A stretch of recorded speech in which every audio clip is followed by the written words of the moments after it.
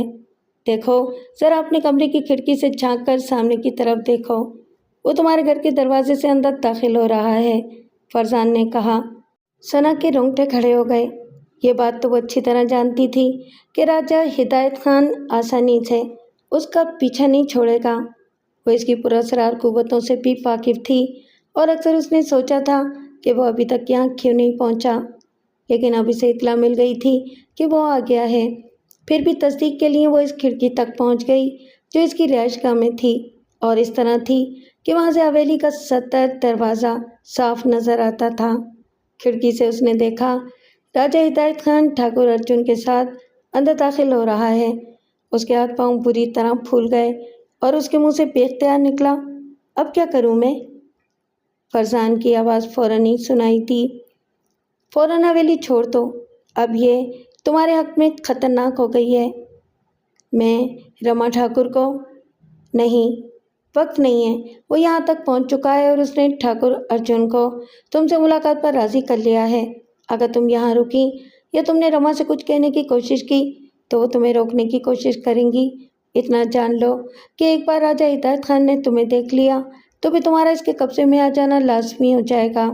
وہ کچھ نہ کچھ کر کے تمہیں مفلوج کر دے گا۔ اس کے اندر یہ قوتیں اب بھی باقی ہیں۔ سنو ثنا، خاموشی سے یہاں سے نکل جاؤ، پچھلے راستے سے فوراً نکل جاؤ، ورنہ مشکل میں پڑ جاؤ گی۔ بعد میں سوچنا کہ تمہیں کہاں جانا ہے۔ تمہاری تقدیر تمہیں یہاں تک لے آئی ہے تو آگے بھی تمہاری مدد ضرور کرے گی۔ ثنا نے ایک لمحے میں اپنے آپ کو اس بات کے لیے آمادہ کر لیا۔ حویلی کے پچھلے راستے سے وہ واقف تھی۔ یہ راستہ انہی 3 درختوں کے پاس سے گزرتا تھا جن کے نیچے تہخانہ موجود تھا۔ وہ تیزی سے باہر نکل آئی، کچھ بھی ساتھ نہیں لیا تھا اس نے، اور پھر وہ بے اختیار دوڑتی ہوئی پرانے باغ سے حویلی کے پچھلے احاطے کے قریب پہنچ گئی اور اس کے بعد دھڑکتے دل سے دروازہ کھول کر باہر نکل گئی۔ ادھر عدلان سوناری دل میں سنہرے خواب لیے سادہ لوڈ ٹھاکر ارجن کے ساتھ اندر داخل ہوا تھا، اور ٹھاکر ارجن اسے بڑی عزت و احترام کے ساتھ حویلی کی بڑی بیٹھک میں لے آیا تھا۔ اتنی دیر میں رما اندر آ گئی تو ٹھاکر ارجن نے کہا، دیکھو رما، یہ ہماری ثنا کے رشتے دار ہیں، اسے تلاش کرتے ہوئے یہاں پہنچ گئے ہیں۔ کیا کر رہی ہے ثنا؟ اپنے کمرے میں ہے، اسے بلا کر لاؤ۔ تو کیا یہ اسے لے جانے کے لیے آئے ہیں؟ رما ٹھاکر نے دکھ بھری آواز میں کہا۔ پگلی، جس کا جو ہوتا ہے وہ اسی کا ہوتا ہے۔ جتنی مہمانداری ہم کر سکتے تھے اس کی ہم نے کر لی، اب سمے اسے اس کے اپنوں میں بھیجنا چاہتا ہے تو ٹھیک ہے، جاؤ اسے بلا کر لے آؤ۔ رما لڑکھڑاتے قدموں سے اندر چلی گئی۔ پھر راجہ ہدایت خان نے کہا، آپ بہت ہی انسان دوست ہیں ٹھاکر صاحب، کیا آپ نے اسے اس طرح جانے بوجھے بغیر اپنے گھر میں رکھا؟ وہ ہے ہی ایسی، ٹھاکر ارجن نے غمگین لہجے میں کہا، اور پھر وہ انتظار کرنے لگے۔ تھوڑی دیر کے بعد رما اندر آئی اور بولی، وہ نہیں ہے وہاں۔ کیا؟